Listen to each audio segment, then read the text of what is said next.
ایک اور بڑا عجب فینومنا ہے، جب بھی تکبر کی بات ہوتی ہے نا تو لوگوں کے ذہنوں میں خیال آتا ہے یہ تو امیر کرتے ہیں، ہم تو ہیں غریب، میں کہاں سے تکبر کروں گا، ویسے نوکری والا آدمی ہوں۔ یہ ہے شیطان کا وار۔ ہاں، علماء نے تکبر کے 8 ریزنز لکھے ہیں، اور اس میں جو مال ہے نا وہ تیسرے نمبر پر آتا ہے، مال پہلے نمبر پر نہیں ہے۔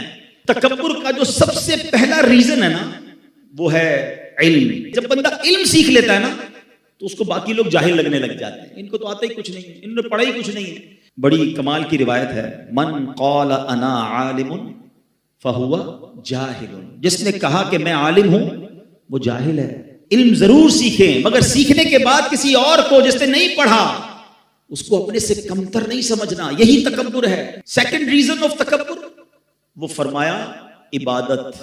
شیطان بڑا مردود ہے، پہلے تو عبادت سے روکتا ہے، اب جب عبادت کرنے لگ گیا تو اب اس کو تکبر میں مبتلا کیسے کرتا ہے کہ بندہ جب نمازیں پڑھے، روزے رکھے، صدقے کرے، تہجد پڑھے، اب اس کو باقی گھر کے لوگ، باقی دوست بڑے حقیر سے لگتے ہیں، یار کیسا آدمی ہے، میں تہجد پڑھتا ہوں یہ تو نماز بھی پوری نہیں پڑھتا۔ یو ہیو نو رائٹ، آپ کے پاس ایسا کوئی رائٹ نہیں ہے کہ آپ دوسرے کو حقیر جانیں۔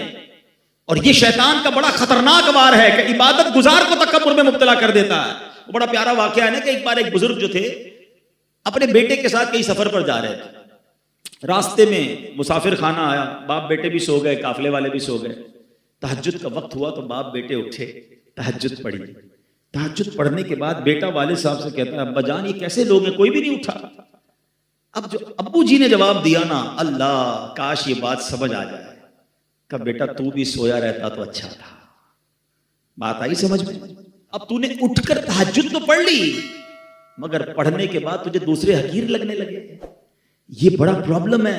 ضرور کیجئے عبادت، مگر اس لیے نہ کیجئے کہ میں دوسروں سے سپیریئر ہوں۔ شیطان کی بڑی عبادت تھی جناب۔ اب آیا تیسرا ریزن، اور وہ ہے مال۔ جب پیسہ آتا ہے تو انسان کو غریب اچھا نہیں لگتا ہے، اس کو لگتا ہے میں نے کمایا ہے، میں نے جناب یہ عروج حاصل کیا ہے۔ ہمیشہ یاد رکھیں جو کچھ دیا ہے وہ رب نے دیا ہے، وہ جب چاہے واپس لے سکتا ہے۔ بزرگ بیٹھے پوچھو ان سے، ہم نے راتوں رات امیر کو کنگال ہوتے دیکھا ہے، زکات دینے والوں کو زکات لینے والا بنتے دیکھا ہے۔ اس کووڈ نے تو بہت کچھ لوگوں کو دکھایا نا، کئیوں کو عروج ملا، کئیوں کو زوال ملا۔ چوتھے نمبر پر کہا حسب و نسب، بڑا خاندان، بڑی فیملی، پیر ہی نہیں دیتے بھائی ہمارا خاندان بہت اونچا ہے، ہم تو بڑے خاندان والے ہیں، اس کا تو خاندان وہ فلاں فیملی سے تعلق رکھتا ہے۔ اللہ اکبر، ذرا سوچو، میرے آقا علیہ الصلوۃ والسلام نے حجۃ الوداع کے موقع پر جو تاریخی خطبہ فرمایا تھا، اس وقت یہ شاندار اعلان کیا تھا کہ اسلام آیا اس لیے ہے کہ اب یہ جو حسب و نسب کا تکبر ہے، تفاخر ہے، اس کو ختم کرنے اسلام آیا ہے کہ کوئی قبیلہ کسی قبیلے سے افضل نہیں ہے، اللہ کی بارگاہ میں مقرب وہ ہے جو زیادہ تقوی والا ہے۔ مگر آج بھی یہ بیماری موجود ہے کہ میرا خاندان اونچا، اس کا خاندان نیچا، اور یہ حسب اور نسب بھی تکبر لاتا ہے۔ اور جو یہ حسب نسب پر تکبر کرتے ہیں نا فیملی وائز، پھر کبھی کبھی ہم نے دیکھا ہے ایسی غلطی ہوتی ہے کہ کسی کو منہ دکھانے جیسے بھی نہیں رہتے، پھر کدھر جاتا ہے خاندان۔ تو کبھی اس پر تکبر نہیں کرنا چاہیے۔ پانچواں ریزن جو علماء کہتے ہیں، عہدہ، منصب، کسی کو کوئی عہدہ مل جائے، کوئی منصب مل جائے، انسان پھر تکبر میں گرفتار ہوتا ہے۔ حالانکہ یہ عہدے، یہ کرسیاں، یہ چند دنوں کی ہوتی ہیں، اس پر تکبر نہیں کرنا چاہیے۔ چھٹا، کامیابیاں۔ جب بندے کو دھڑا دھڑ کامیابیاں ملے نا، ارے بھائی میں تو پتھر کو ہاتھ لگاتا ہوں سونا ہو جاتا ہے، جو ڈیل کرتا ہوں فائدہ ہی فائدہ ہوتا ہے، جو فیصلہ کرتا ہوں کمال کا ہوتا ہے۔ ابھی ایک آئٹم خریدی، ہر کوئی منع کر رہا تھا، میں نے خریدی، دیکھو پیسے بڑھ گئے، یہ مجھے ایسا پتا ہے۔ یہ انسان کو مبتلا کرتا ہے تکبر میں۔ ارے تمہاری کیا اوقات ہے، میری کیا اوقات ہے، اللہ مہربانیاں کر رہا ہے اور تم اتراتے جا رہے ہو۔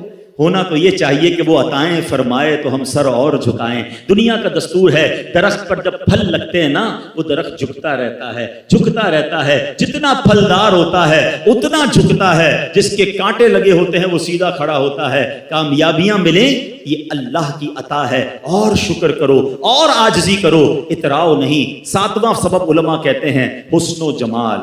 کوئی خوبصورت اللہ نے کسی کو بنایا، اس کے بھی سٹائل عجیب و غریب ہو جاتے ہیں، اس کو کوئی سانولا آدمی اچھا نہیں لگتا ہے، کہتا ہے یار دیکھو اس کا رنگ کیسا ہے، اس کا قد کیسا ہے، اس کا انداز کیسا ہے۔ توبہ توبہ توبہ۔ ارے اللہ کے بندوں، اگر اللہ نے تمہیں اچھی شکل صورت دی ہے نا تو اللہ کا اور شکر ادا کرو کہ اللہ زوال نعمت سے بچانا اور میرے مالک ادھر تو اچھی شکل دے دی، قیامت میں بھی چمکتا چہرہ دینا۔ کیا فائدہ ایسی شکل کا کہ ادھر خوبصورت شکل ہو اور قیامت کے دن چہرہ سیاہ ہو جائے۔ اللہ اس دن کی خوبصورتی عطا فرمائے، اس دن کا چمکتا چہرہ عطا فرمائے۔ کتنی پیاری دعا ہمیں اسلام سکھاتا ہے، آئینہ دیکھو تو دعا کرو، اللہم حسنت خلقی فحسن خلقی، اے اللہ میرا چہرہ تو اچھا بنا دیا، میرے اخلاق بھی اچھے کر دے۔ اے اللہ چہرہ تو اچھا بنایا، باطن بھی اچھا کر دے۔ تو کبھی بھی اگر اللہ نے حسن و جمال دیا ہے تو تکبر نہ کرنا۔ ہم نے اچھے اچھے چہروں والوں کو بیماریاں لگ کے چہرے بگڑتے دیکھا، بستر پر پڑتے دیکھا، اور زمین کھا گئی۔ نوجوان کیسے کیسے ہوئے نامور، بے نشان کیسے کیسے، اسی 2 گز کی قبر میں مٹی کے اندر وہ خوبصورت بھی چلا جاتا ہے۔ تو اترانا نہیں ہے۔ 8واں ریزن، اور وہ ہے طاقت۔ آقا کے پاس کیسی طاقت تھی اور عاجزی کیسی تھی۔